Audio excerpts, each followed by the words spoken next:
एक बार भोलेनाथ महादेव को पार्वती जी ने कहा कि नरक हाउसफुल है, स्वर्ग खाली है, क्यों नहीं कुछ भक्तों को आशीर्वाद देते, उनका कल्याण हो और स्वर्ग में आए। तो आ गए हरिद्वार। हरिद्वार में आए, ढूंढते रहे कि किसे आशीर्वाद दे। शिवालिक नगर चले गए, के.एन. राय के घर के सामने। तो वहां पहुंचे तो पड़ोसी के यहां देखा भगवान ने एक महिला आई, कुछ 55 साल की, 50 साल की होगी। तो भगवान ने कहा कि एक वरदान मांगना और वरदान फलित होगा। अब अचानक समझ में नहीं आया क्या मांगे, क्योंकि अगर किसी से अचानक कह दिया जाए कि मैं भगवान हूं, भगवान आ जाए और बोले कि मांगो जो मांगना है, तो घबरा जाएगा कि इनको मिठाई खिलाऊं, स्वागत करूं, आरती की थाली लाऊं कि मांगू, और मांगू तो क्या मांगू। आप लोग सोच के रखा कभी आपने? मंदिर जाते हैं तो या तो भरोसा हो कि भगवान मिलने ही वाला है, तब तो आदमी प्लानिंग करके जाए कि आज भगवान मिलेंगे, ये मांग लूं। लेकिन भरोसा है ही नहीं, मंदिर जा रहे हैं, भगवान की मूर्ति, भगवान थोड़े मिलने वाला है। ये पूरा विश्वास है कि भगवान नहीं मिलने वाला। अगर सचमुच भगवान कभी आ गया और पूछ दे कि मांग लो, तो मांगना मुश्किल हो जाएगा। तो आप कथा सुन रहे हैं, कुंभ में हैं, तो आप लिस्ट बना के रखना, कभी भी भगवान आ सकते हैं, कभी भी आके पूछ सकते हैं कि मांग लो। तो वैसे ही पूछ दिया उससे, घबराई हुई गई, सामने डाइनिंग टेबल, शीशा दिखा, चेहरे पे झुर्री, केस सफेद। तो आके बोला कि हे प्रभु, मैं 16 साल की जैसी थी वैसा कर दीजिए। तो बोले तथास्तु। 16 साल की हो गई। अब उनके पति 60 साल के, गुस्से में आ गए, 16 साल की हो गई मूर्ख, मैं 60 साल का। तो भगवान शिव ने कहा तू भी एक मांग ले, एक वरदान। बोले कुछ नहीं चाहिए, इसको सूर्या बना दीजिए, दुष्ट, इसने अपनी उम्र घटा ली, मेरा ख्याल ही नहीं किया। उन्होंने कहा तथास्तु, सुअर बन गई। अब बच्चा रोने लगा। तो भगवान ने कहा तू भी एक वरदान मांग ले। वो बोला कुछ नहीं चाहिए, मेरी मां जैसी थी वैसी कर दीजिए। बोले तथास्तु।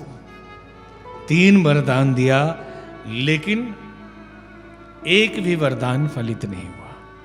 तो भगवान हम सबको वरदान दे रहे हैं, लेकिन हम फुटबॉल की तरह वरदान को घुमा रहे हैं। अब उन्होंने सोचा कि अब क्या करें, क्या कोई इस BHEL में या हरिद्वार में कहीं नहीं है जिसको विवेक हो, मांग सके वरदान। तो देखा एक बुढ़िया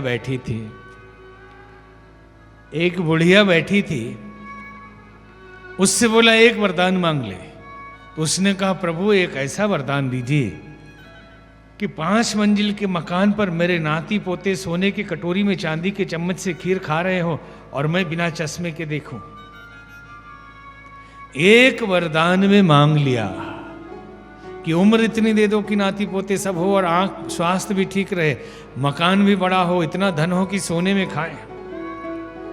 तो यही वरदान है सद्बुद्धि, जा सुकृपा निर्मल मति पाओ, धियो यो नः प्रचोदयात्।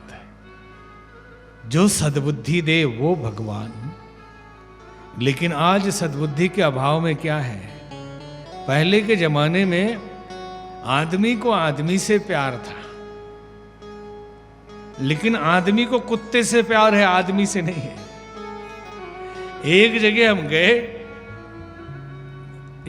गए तो पता चला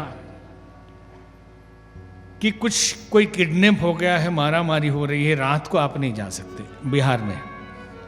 तो हमने कहा क्या दिक्कत है, कोई जानवर है, जंगल है? बोले नहीं जानवर नहीं, आदमी मिल जाएगा। पहले के जमाने में जंगल में अकेले जाएं तो खुशी होती थी कि कोई आदमी मिल जाए, तो 1 से 2 हो जाएंगे। लेकिन अब डर लगता है कि कोई आदमी ना मिल जाए। किसी और से खतरा नहीं, आदमी से खतरा। और प्रेम और आदमी को लूटने वाले आदमी है। हृदय के फफोले जल उठे सीने के दाग से, इस घर को लगी आग घर के चिराग से। एक कुत्ता सन्यास लेने आया, गुरुजी ने कहा गंगा नहा के आओ तो सन्यास दूंगा। नहाने गया, रास्ते से लौट आया लहूलुहान होकर। पूछा क्या हुआ? बोले मेरे अपने लोगों ने हालत कर दिया, रास्ते में जितने कुत्ते थे आगे जाने ही नहीं दिए, लहूलुहान कर दिया। आदमी का दुश्मन आदमी। एक डॉक्टर मिला, ये 20 साल पहले, बोला कि आशीर्वाद दीजिए। हमने कहा क्या आशीर्वाद चाहिए? आशीर्वाद दीजिए अगले जन्म में कुत्ता बनो। भाई क्यों, कुत्ता क्यों बनना चाहते हो?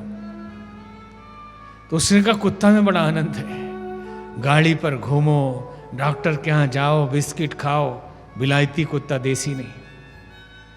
तो आदमी में क्या दिक्कत है? सर्वश्रेष्ठ मानव तन मिला है। तो बोले बहुत दिक्कत है, बाप ने कर्जा लेके MBBS पढ़ाया और 18,000 की नौकरी है, 5,000 का किराया है, 3,000 का पेट्रोल है, 5,000 का खाना है, कर्जा लिया, अभी तक कर्जा चुका नहीं है, और उस शादी करने के लिए बोल रहे हम तो ऐसे ही उधारी में मर रहे हैं। तो लगता है कि इससे अच्छा मर ही जाओ, कुत्ता में जन्म हो जाता है। तो आज आदमी आदमी नहीं रहा। एक संत गए कहीं, तो किसी मकान के सामने खड़े हुए, बहुत बड़ा मकान था। तो बोले भाई प्यास लगी है, जरा जल पिला दो। तो उसने कहा बाबा जी आगे बढ़िए, कोई आदमी यहां नहीं है। तो उन्होंने कहा दूर दूर तक कोई मकान दिख नहीं रहा, कोई नल दिख नहीं रहा, प्यास बहुत लगी है, आप थोड़ा पिला दीजिए पानी। तो झुंझलाकर उस आदमी ने कहा मैंने कहा ना कि आदमी यहां कोई नहीं है, आप जाइए।